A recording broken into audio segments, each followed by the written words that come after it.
Hi, this is MarqueeCReW, and I'm going to show you how I solved the Enso Adventure 1. I do want to note, though, that I have solved this one before, so I'm going to solve it hopefully quickly so that I can keep everybody's attention. And if you've got the desire to learn how to do this without any instruction, then you've probably already disconnected. I'm choosing a file. I'm going to choose the retail store recall information that's in that Excel workbook, and I'm going to draw out twice a read of each of those sheets. Those are independent sheets of data that I will need to join back together based on their product ID. I know this because I've done this before. So I'm going to look for a join component, and I'm going to take the data from each side. The left is naturally the first, and the right is now reading that second set of data. I'm reading it as an inner join, and I need to change this to being a join condition of the product ID as opposed to the city. And at that point in time, I'll take a quick glance at the data. I've got only the stores that have products that are part of the recalled item list, and I know the stock on hand and the unit price. Now to go and calculate how much quantity, price, value they've got tied up in their store that they're now going to have a potential loss with, I'm going to draw out a formula tool.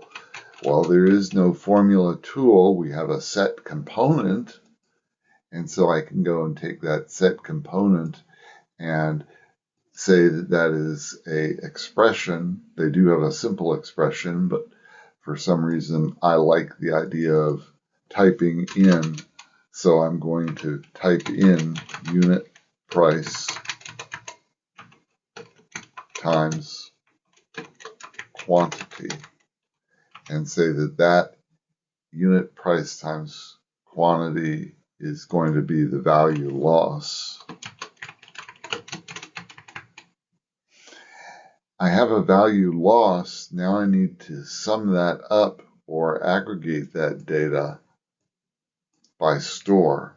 So I could type in sum, and I can see that that is the aggregate component that I'm looking for.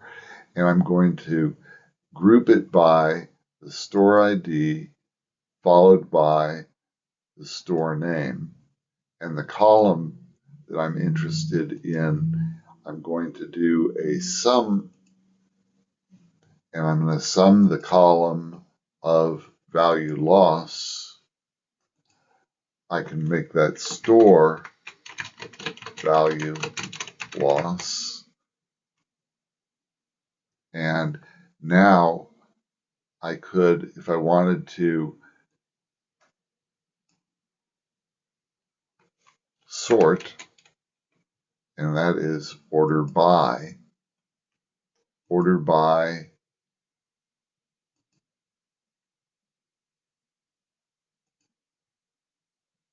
name. What name column do I want? Is store value loss. And we're going to make that descending. Now I can see the store value loss, but the format, because this is currently limited to floating point math, I'm going to go and I'm going to switch that into a pretty definition of that. I will apply a format to that. I will take the column of store value loss and apply both thousand separators and decimal separator.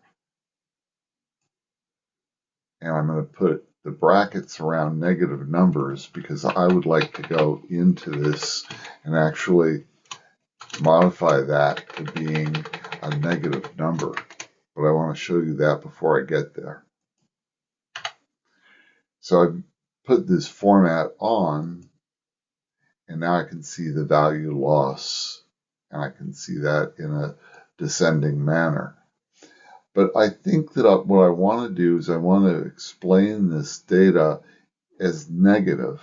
So I'm going to jump back here, and I'm going to put a negative sign in before the unit price and see what happens.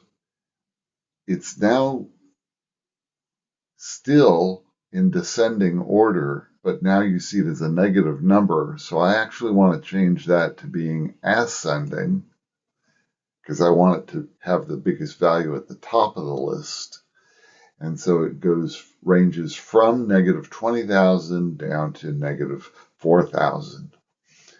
No run, no play buttons. This is just instantaneously I'm looking at the values being affected by any changes that I make upstream. So we've now solved the problem here. We're ready to move on to Adventure 2. Cheers!